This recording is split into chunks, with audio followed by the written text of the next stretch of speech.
Hi YouTubers, trust you are doing great today. In this very video, we are going to show you how the Binance CEO CZ exposes Kevin O'Leary live on air. But before we do that, we are also going to show you some of the toughest questions that were asked to the same Binance CEO in 2022 and how he responds to those questions swiftly. Alright, let's jump into it. Alright, the first one here is how CZ answered a $2.1 billion question in a sentence. That's so amazing because the way he did it was so perfect. But let's actually jump into it and see how he answered that question. Would you be able to handle it if somebody asked you for $2.1 billion back? Would that be okay? Would you be able to still withstand things? We're financially okay. Including you have $2.1 billion to give away. If somebody came to claw that back, you'd still be fine? We'll let the lawyers handle it. We are financially strong. For me, is the calmness on how he answered the question. And he actually make it clear also that Binance has a very strong backup and they are very, very solid. And I kind of like it when he linked it back to the lawyer for, a lot of stuff. You need to be very careful, but that's very powerful, CZ. The next question here is about the $500 million Binance spent on Twitter. When Elon Musk was acquiring Twitter, they also contributed $500 million. And, when the interviewer asked CZ about it, the way he answered the question is so powerful. But let's listen to him and, hear from him himself. The $500 million that you guys spent on Twitter, where did that money come from? Are you confident in that? Or do you have additional money? And the reason I ask these questions is, again, you guys aren't FTX, but FTX was making a lot of investments in other places that turned out to be customers' money. Where did you guys get the money for the $500 million investment in Twitter? We don't use customers' money. We have revenue. Our revenue comes from trading fees, and we have very solid revenue. We didn't spend on crazy advertisements. We're okay. And we paid the Twitter investment already in cash. Was done. It was not customer money. The next question here is how CZ is not certain about the amount of MTT, BUSD, and BNB that Sam sent to him when Sam was buying him out of FTX. And a lot of things will be discussed, and I want you to hear from him, CZ himself.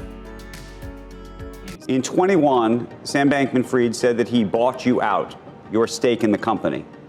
I imagine he transferred funds to you, likely somewhere between $2 and $3 billion. Is that right? I remember it was $2.1 billion at the time, and a big chunk of that is in FTT tokens, which are now worthless. So he sent you FTT tokens, and you believe that the majority of the $2.1 billion was that? It's a combination of, I believe it was a combination of BUSD, BNB, and FTT. I don't know the exact combination now, but it's probably about, I don't remember exactly, but FTT is a big chunk. And that's why we still had even after the FTT price dropped over the last year, we still had $500 million worth of it, $580 million worth of it on the day when we transferred from the address we received a year and a half ago. We never touched it. We actually kind of forgot about it. And then we transferred it on the blockchain from that address we received to Binance.com, and that got picked up by the community. So in this industry, everything's very transparent. Wow. That's just amazing how, CZ was able to answer this question without any fear. Though he was not certain, but there are certain ways he pitched the question and placed them effectively. For me, that's awesome.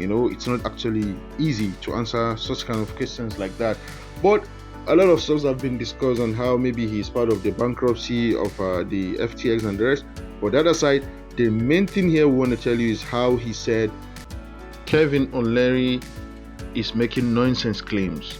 CZ said Kevin O'Leary is making nonsense claim. I know a lot of people will be surprised how he said this in open air, but here is the clip and you are going to hear it from his mouth himself. The thing I wanted to ask you about, and this relates to FTX. Yesterday, Kevin O'Leary testified in front of the Senate, and he was asked where did the money go, meaning the FTX money. And he suggested that one place that the money may have gone is, in fact, to you. When Sam Bankman-Fried, back in the summer of 21, effectively bought out your stake in the company. Well, first of all, I think Calvin O'Leary He's making a bunch of nonsense claims, and they don't make sense. They don't make any logic. He shouldn't be making those claims as a celebrity investor. I'm actually very surprised that he's able to omit a lot of different things and make some really specific, targeted things. For example, in that interview with you guys, that in the same interview, he said the entire record from his account on FTX, the entire records are gone.